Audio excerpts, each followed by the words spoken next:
बिस्मिल्लाहिर्रहमानिर्रहीम। अस्सलाम वालेकुम students, this is your Ustad academy. आज हम सोहेल अफजल की किताब I com part 2 chapter number 9 problem number 1 study करेंगे। This is on page number 408। The name of the chapter is partnership accounts dissolution of firm.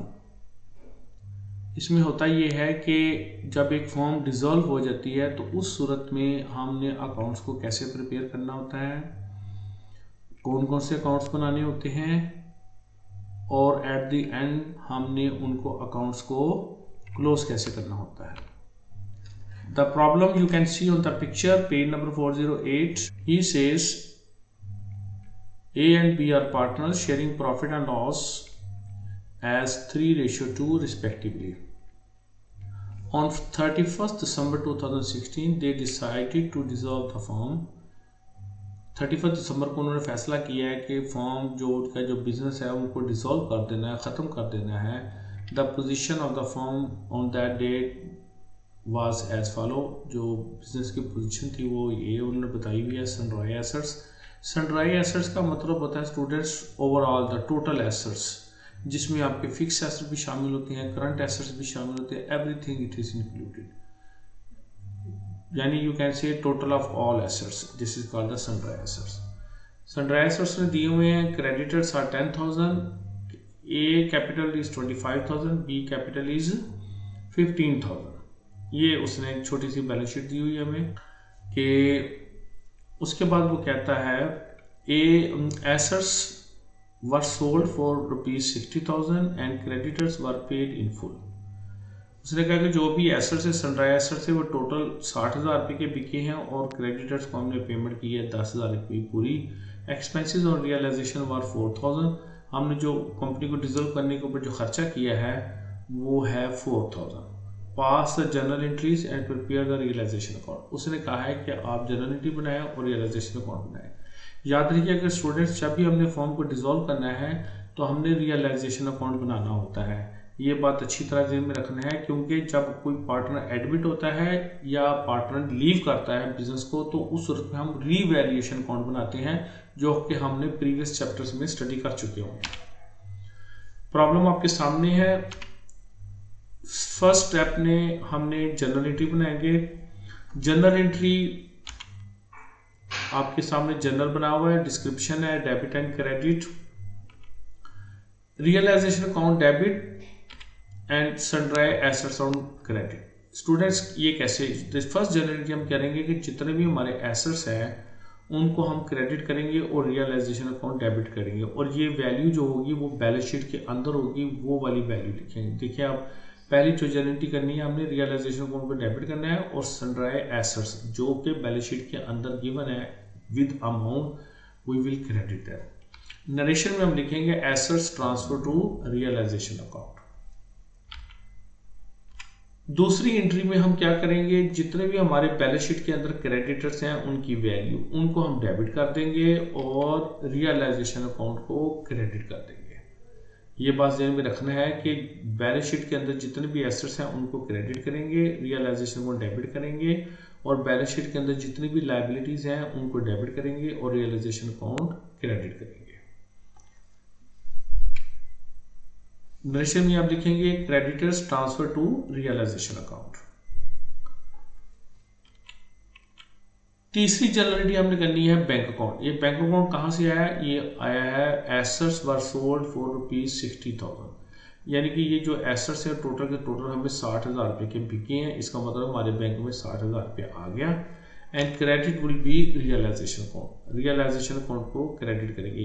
Keep in your mind students, realisation account हो या revaluation account हो, ये सब के सब nominal accounts होते हैं। नॉमिनल अकाउंट्स से मुराद ये होता है कि temporarily we open them and then we close them. अभी हमने इनको ओपन किया हुआ है, बैंक अकाउंट डेबिट करेंगे क्योंकि हमारे पास कैश आया, और रियलाइजेशन अकाउंट को हम क्रेडिट कर देंगे। नरेशन में हम लिखेंगे एसेट्स सोल्ड। चौथी जर्नल एंट्री क्या होगी, चौथी जर्नल एंट्री में हम देखेंगे कि जो हमने पेमेंट करनी है, क्रेडिटर्स को पेमेंट करनी है या एक्सपेंसेस को पेमेंट करनी है, तो हम उसकी एडजस्टमेंट करेंगे। रियलाइजेशन को डेबिट करेंगे 10,000 रुपये से जो हमने credit and creditors were paid in full, तो हमने क्रेडिटर्स को पेमेंट करने के लिए रियलाइजेशन को डेबिट कर देंगे और बैंक अकाउंट क्रेडिट करेंगे।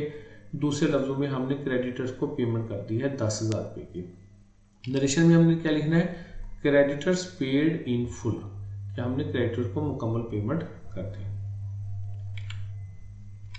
फिफ्थ जनरल एंट्री में हम क्या करेंगे, हम जनरल एंट्री करेंगे एक्सपेंसेस की, जो हमने बिजनेस को क्लोज करने के ऊपर जो खर्चा किया होगा उसकी एंट्री करेंगे। तो डेबिट करेंगे रियलाइजेशन अकाउंट 4,000 से, 4,000 आपके क्वेश्चन में गिवन है, एंड क्रेडिट सेम वही बैंक अकाउंट क्रेडिट हो जाएगा 4,000 से। ये देखिए दोनों साइडों में बैंक अकाउंट क्रेडिट हो रहा है क्योंकि दोनों हमने खर्चे किए हैं, पेमेंट की हुई है। ये तो स्टूडेंट्स हमारी 5 जनरल एंट्री हमारी हो गई। उसके बाद क्या होगा, अब हम स्टेप 2 में जाएंगे। स्टेप 2 में हम prepare realisation account. Realisation account students आपके सामने है। क्या करेंगे कि जितने भी हमारे पास एसेट्स हैं उनको हम रियलाइजेशन अकाउंट के डेबिट में लिखेंगे सन्ड्राई एसेट्स, वही वाला बैलेंस शीट वाली। और उसके बाद जो क्रेडिटर्स हैं 10,000 रुपये, जो क्रेडिटर्स जो बैलेंस शीट वाली हमारी 10,000 की अमाउंट है वो हम क्रेडिट करेंगे। अगेन लिसन स्टूडेंट्स, जितने भी बैलेंस शीट के अंदर एसेट्स होंगे उनको हम रियलाइजेशन अकाउंट के डेबिट साइड में लिखेंगे और जितनी भी बैलेंस शीट के अंदर लायबिलिटीज होंगी हम उनके उसके बैलेंस शीट के क्रेडिट साइड में लिखेंगे। फिर उसके बाद हम क्या करेंगे, हमने जो पेमेंट करनी है वो भी हमने रियलाइजेशन अकाउंट के डेबिट साइड में लिखनी है।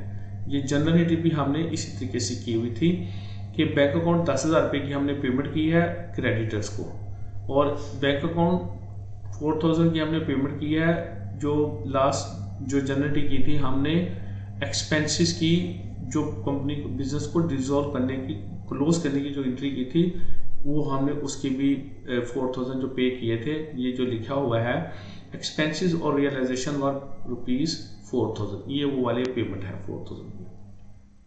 अब हम क्या करेंगे, बैंक अकाउंट, बैंक हमारा जितना भी हमें पैसे आएंगे एसेट्स को सेल करके वो हम उनके रियलाइजेशन अकाउंट के क्रेडिट में लिखेंगे। इसके बाद हमने क्या करना है, ये जो टोटल है 70,000, इसको हम इसमें से 50,000 माइनस करेंगे, 10,000 माइनस करेंगे और 4,000 माइनस करेंगे। तो बाकी जो अमाउंट बच गई ये मैंने लिखी हुई है 70,000 माइनस 64,000। ये 64,000 कहाँ से आई है, ये 54,000 प्लस 10,000 प्लस 4,000, ये 64,000 है। तो अब 70,000 माइनस 64,000, रिमेनिंग 6,000 जो है वो हमने पार्टनर्स की उनकी शेयरिंग रेशो के हिसाब से डिवीजन करनी है। तो ये 3:1 है रेशो, तो हम उसके 3/5 और 2/5 के हिसाब से हमने कैपिटल अकाउंट पर ट्रांसफर कर देंगे। उसके बाद वो कहता है एंड प्रिपेयर रियलाइजेशन अकाउंट, उसने रियलाइजेशन अकाउंट कहा है। और लास्ट में जो हम क्या करेंगे, हम रीवैल्यूएशन अकाउंट डेबिट करेंगे और कैपिटल अकाउंट 3,000 ए के लिए क्रेडिट करेंगे, वही वाला जो अमाउंट 3,600 है, और कैपिटल बी अकाउंट 2,400, ये जो अमाउंट है 2,400 जो हमें रीवैल्यूएशन अकाउंट से रियलाइजेशन अकाउंट से हमें मिली हुई है। स्टूडेंट्स ये छोटा सा क्वेश्चन था, उम्मीद है कि आप इसको समझ चुके होंगे। इसके दृश्य में लिखेंगे balancing amount 6,000 transfer to shareholders according to their profit sharing ratio. तो हम इसको ट्रांसफर कर दिया है, एग्जामिनर ने हमसे यही चीज़ें रिक्वायर की थी, तो हम उस हिसाब से उसकी सारी की चीज़ें जो रिक्वायरमेंट है हम उसको पूरी करती हुई हैं। उम्मीद है स्टूडेंट्स ये क्वेश्चन आपको समझ आ चुका होगा, बड़ा इजी सा क्वेश्चन था, शॉर्ट क्वेश्चन है। तो इंशाल्लाह ताला जो हमारा नेक्स्ट जो टारगेट है वो है again on page number 408 question number 2। Students ये क्वेश्चन थोड़ा लेंथी क्वेश्चन होगा और इसको समझना भी थोड़ा आपके लिए ज़रा आपको ध्यान देना पड़ेगा, और इंशाल्लाह ताला नेक्स्ट वीडियो में मैं इस क्वेश्चन को सॉल्व करूँगा। तो wait for the next video. Until that students, अल्लाह हाफिज़। वीडियो पसंद हुई होगी तो दुआओं में याद रखिएगा। अल्लाह हाफिज़।